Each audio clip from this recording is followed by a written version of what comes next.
Welcome to RCast, the official podcast of the RChain Cooperative. RChain is a complete concurrent blockchain platform designed for maximum efficiency at minimal computational and environmental costs by utilizing proof of stake. I'm Derek Barris, the Director of Content for RChain. We cover a range of topics on this podcast, from the foundations of blockchain in general to the specifics of RChain, including our foundational language, Golang, as well as issues in calculus, governance, security, and the forthcoming businesses and dApp development on our platform. Please check out rchain.coop to learn more about our platform, as well as information on becoming a co-op member. I don't have much prepared for today, but I do want to talk a little bit about the upcoming mainnet launch.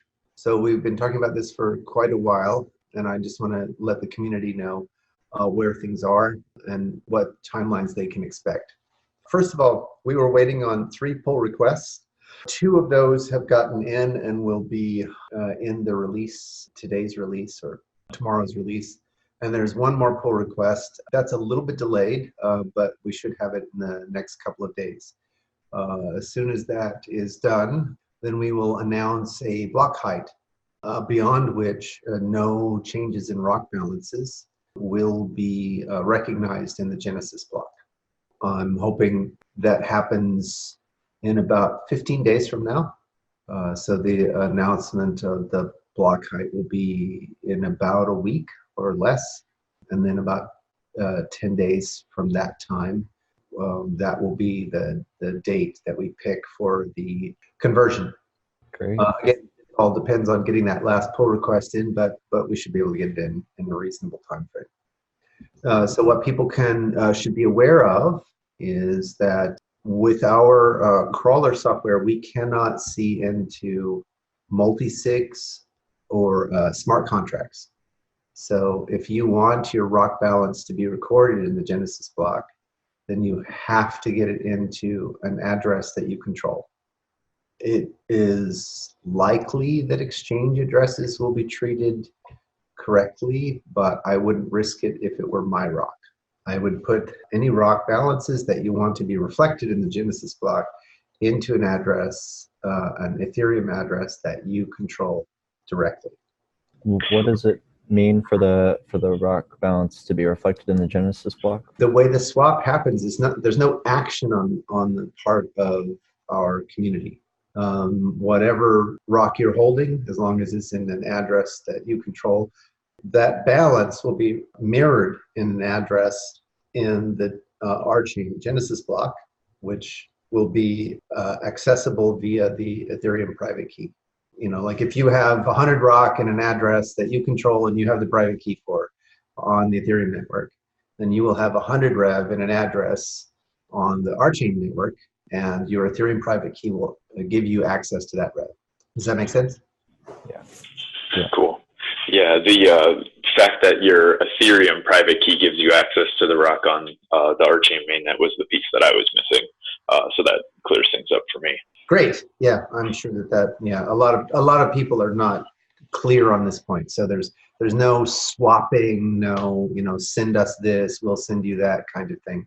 Yeah. It's just your key works in both places. Yeah. And so what I'm hearing is basically once we announce the block height, you have basically until that block height to transfer your rev to a wallet you have the private keys for, and then after that point you're not recognizing any rock movement after that. That's correct. So there'll be about a 10-day grace period. So we announce the block height, then people will have that 10 days or so, depending on how fast Ethereum blocks move, roughly 10 days to get your balances into an address that you control the private key of. We've tried to make this as smooth and painless as possible.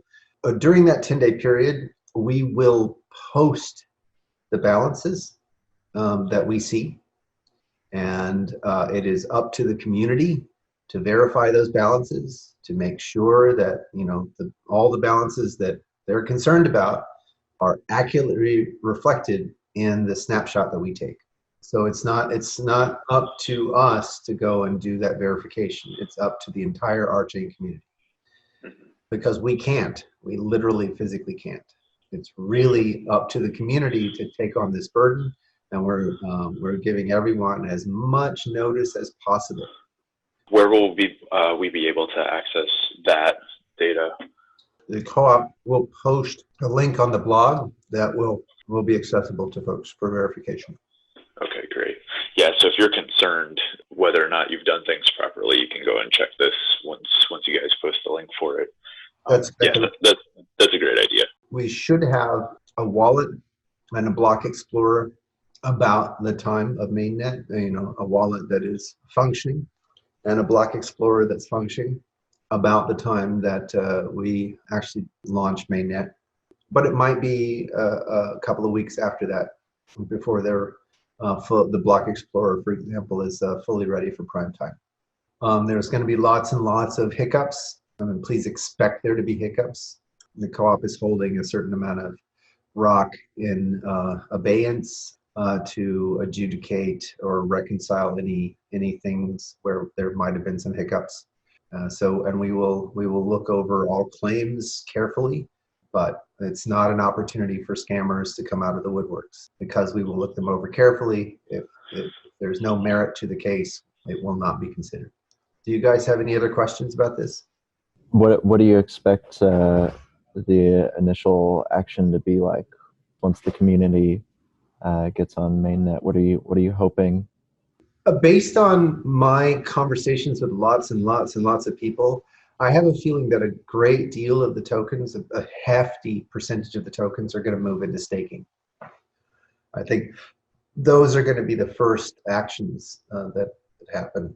And I think a lot of them are going to happen even before that movement. So a lot are going to move into addresses that are effectively preparation to go into a validator wallet, which is great, right? Because what we want is a hefty percentage, north of 30% of what's in circulation to be committed to staking. That's going to give us good network security. Yeah, that's good. Yeah, so I know at first, and for some period of time, the co-op will control the validator nodes. So I just wanted to know what kind of timeline we have, or is it just up to what happens in the community and how much interest there is in other people setting up validator nodes? So it's a combination of both. Right now, the way the protocol works, there's only 100 slots available per shard. Mm-hmm. And the co-op is going to occupy 20 of those slots. Okay. Initially. After that, it's really going to depend upon the bonding requests that come in from the community. My feeling is that there's going to be lots and lots of parties that are interested, but we'll have to see. What we're trying to drive to is about a 1.5 million rock per validator wallet distribution. Because what that would do is, if we had 100 nodes, that's 150 million rock, which would be 50% of what's in circulation. If the co-op covers some of that, then that drops it back down to north of 30, but not quite 50. That's roughly the numbers that we're looking at in terms of when we want people to, rather than put 100 million rock on one validator. Yeah, right. We want the distribution needs to be about 1.5 million rock per belt. You're saying that's on average, that's what we hope for. Clearly, that's not the minimum rock you would need to bond, right? No, nor is it a maximum. It's just sort of a target point. Yeah, okay. Once mainnet is launched, can we start building whatever we want? That was always the case, right? Since September of 2018, people could be building whatever they wanted. It's just that now all the features are available. We're going to go slow because there's not a lot of transaction demand on the network right now. We're going to slowly ramp up the hardware investment in order to get to the 40,000 transactions per second, which is about 10,000 transactions per second per shard. The hardware investment is considerable, right? So we're looking at backbone nodes that cost upwards of $150,000 to deploy, and then probably another $100,000 annually to maintain. That's millions of dollars in the hardware investment. Yeah. But it doesn't make sense to pay all that up front while the transaction volume is relatively low. Yeah. We can kind of grow that, like bond heftier and heftier validators as the transaction demand comes online. So that's another piece of the puzzle. I mean, I've been worried about that since April of 2018. It was just, how are we going to get the millions and millions and millions of dollars? I mean, I calculated a minimum of about $15 million just to get that needs to be investment that's not from the co-op, but distributed throughout the community to have the proper hardware distribution. So we're gonna trampoline it, or bootstrap it, I guess is the better term. What features were being finalized from September to now? That's a great question, and one that I've attempted to answer in detail in the RChain prospectus. So let's go through that. Our proposition is that it's about the data. If you look at the last 10 years of, or last 15, 20 years of internet development, it's all a bit about digital asset management platforms. Whether you're talking Spotify or Facebook, Instagram or GitHub, all of those properties are digital asset management platforms. The biggest concern the market has is that those platforms are much too centralized and they need to be decentralized. If blockchain is actually a response to that market concern, then it needs to be about the data. Our ability to make the RChain network something that can handle data begins with having a core high performance database, and that's what RSpace is. It takes all of the things that happened with big data and goes one step further. So, with all the NoSQL stuff that happened from Cassandra to MongoDB, we looked at all of that and said, well, there's something that's missing, and that is that code is not data. And once you make code data, then that enables another thing, which is the concurrency semantics of row lag. So with the first release, essentially what we had was a database that had an extremely powerful query language, which is row lag. And then the subsequent releases were joining up nodes like that into a network, and then having that network have shared semantics in terms of what was stored. So that's Casper. Up through basically October of this year was getting all of those features in place. Essentially individual nodes that were new generation of big data solutions, to nodes that are connected, to nodes that are essentially fault tolerant in the sense that if you kill one of them, all of the other ones still have a copy of exactly the same data. So that's the consensus part. And then finally, that solution is kind of the sort of thing that you find inside all of the major digital asset management properties, a fault-tolerant data network. And then they have a different solution, sort of an external-facing solution to prevent denial of service. All of them are token-based, just they're not crypto tokens. Whether you're talking to Google or Amazon or Azure or whatever it is, you have to get a token in order to call their APIs. What we've done is to put crypto tokens as the denial of service control. From there, we instrument all of the compute and storage so that it charges down the token, right? So each action costs a certain amount of token. And that's sort of the whole cost accounting features that we heard about so much in the late fall of 2019. And that was the last piece of the puzzle. So we have all the features in place. Everything that we've done since cost accounting has been bug fixes and performance optimizations. Long-winded answer, but hopefully that gives you the timeline. This is exciting. It's a lot of hard work by a lot of people. I'm very impressed by all the work that everyone has done through the good times and the bad times. And I see how we work with each other during the bad times as a little bit of a test for how we're going to work with each other as the climate change conditions continue to roll out as they have in Australia. I have faith that people will come together as conditions get tougher and tougher. That's, I think, what I have in terms of the discussion today about mainnet. But I wouldn't mind hearing from you, Christian, if you have any further on the work you're doing with your predicate solution. Yeah, everything's still going well. In the past week, I realized that we're getting the that this type system is polymorphic for free, because you start with your original theory of the row calculus, and you have the input operation, for example. And then we do some nice thing with pre-sheaves and toposes in order to generate predicates, which are built from the operations of the theory plus first-order logical constructors. Like Greg has been saying, the idea of ladle is that we want to use these predicates as types.